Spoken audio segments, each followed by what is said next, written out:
The Three Stooges are usually remembered as pure slapstick fuel, a rapid-fire mix of eye pokes, bowl cuts, and sound effects that could make a rough day feel lighter in a hurry. They rose to fame when the country needed distractions, and their shorts often mocked the wealthy and the hoity-toity world that felt out of reach for everyday audiences. That anti-elite chaos mattered during the Great Depression because it let people watch the powerful get knocked down and laugh without guilt. But behind the shenanigans were real men working inside old Hollywood, where pay was tight, bosses could be brutal, and a pratfall could put you on the shelf. In today's discussion, we're pulling back the curtain on 15 tragic facts about the Stooges that stayed off camera. Violence quotas on set. Oh! Take that spike out of my ear! Oh! Oh! Let me at him.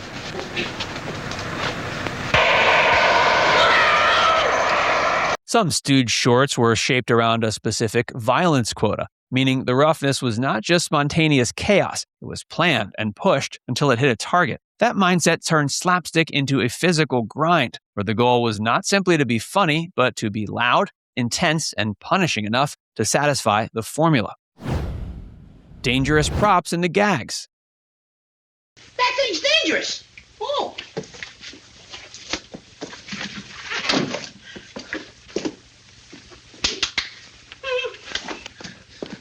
Go up and collect for the job. What do we got coming? Just look at this place.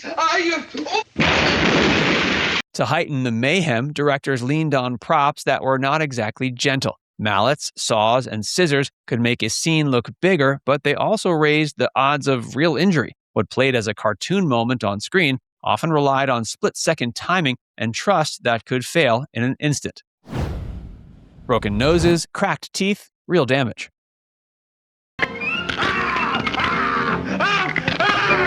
The Stooges took real hits. Sprains, fractured ribs, broken bones, and cracked teeth were not freak accidents. They were part of the pattern.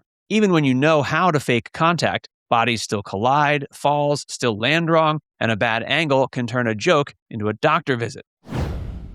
Moe's rib-breaking fall.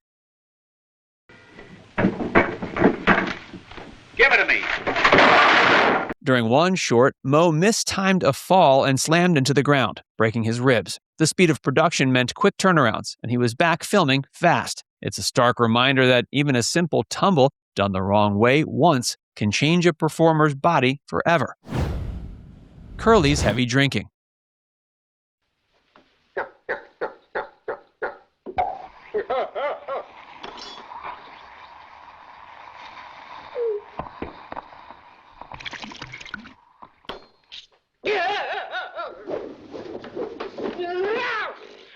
Curly's off-screen life often included heavy drinking that ate up both his health and his stability. The more pressure he felt, the more he seemed to chase quick relief. Over time, that habit piled into other issues, making it harder for him to recover from setbacks that might have been manageable earlier.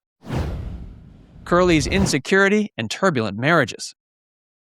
He was a cut-up when we were out in public, and he'd take spoons and bend them and play them to music. He was very talented musically. Who you just heard right there was Curly's late wife, Elaine Diamond, describing some of his more endearing qualities. But despite being the loudest presence on screen, Curly was deeply insecure in private, including about keeping his head bald for the job. His love life became chaotic with multiple marriages and bitter breakups. The emotional strain fed the habits that were already wearing him down. Curly's stroke and forced retirement. Now with Joe, I may grab him by the ear and look like I'm twisting it. His expression of pain and mine of viciousness builds up to the point, but actually I wouldn't hurt this lad for anything. No, you wouldn't hurt me. No. I might give him a little smack like that. Now that didn't hurt. No. You see, we're on the picnic and he's having it. Yeah. In 1946, Curly suffered a massive stroke that forced him out of the act. The public saw a lineup change, but behind it was a family crisis. His exit was not creative, it was medical, and it marked the start of a painful decline that never truly reversed. Curly's final years in care. When Curly died, that was a great tragedy for all of us. First place, Curly was an extremely funny man. Extremely funny.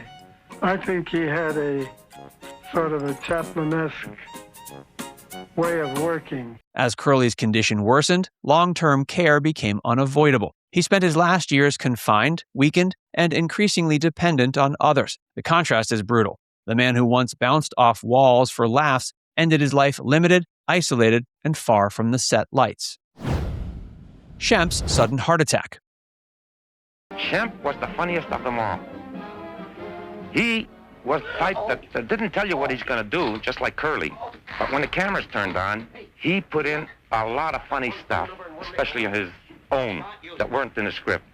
And that guy, when we'd finish a scene, would continue on it, and he'd have you laughing until you had to cut and plead for stopping him, you know? In 1955, Shemp died suddenly of a heart attack while in the middle of telling a joke. It was not a slow fade, it was a shock that hit instantly. Losing him again ripped open old wounds, and it left the act scrambling at a moment when they were already under pressure. The fake Shemp workaround. Look, boys, we got to get the keys to the cell below from this guy and release the professor. Now look, we'll straighten the whole thing out, right? Shemp, guard the door. After Shemp's death, the studio reused old footage and used a look-alike in new scenes where the face could be hidden. This workaround later became known as the fake Shemp technique. It's a grim example of how show business can treat a person like a puzzle piece, even during grief. A replacement who couldn't be hit. When I worked with the Stooges for the first time, see, I was working at Columbia. I was under contract at Columbia Studios. And I took Shemp's place when Shemp passed away. And they asked me if I would go and finish the 2 years that they had for their two-reelers, for the comedies. And I did that. Because I never expected to ever be with the Stooges. But it was one of the most beautiful 2 years that I could remember in show business. Joe Besser stepped in with a contract clause limiting how much he could be struck, which clashed with what the Stooges were hired to do. Fans noticed the shift, and the rhythm changed. It was a practical limitation, but it also showed how fragile the formula was once health and boundaries entered the picture. Abrupt firing after decades.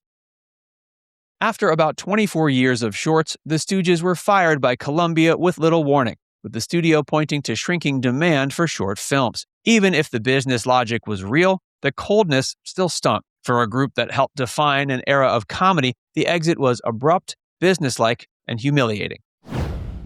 Stopped at the studio gate.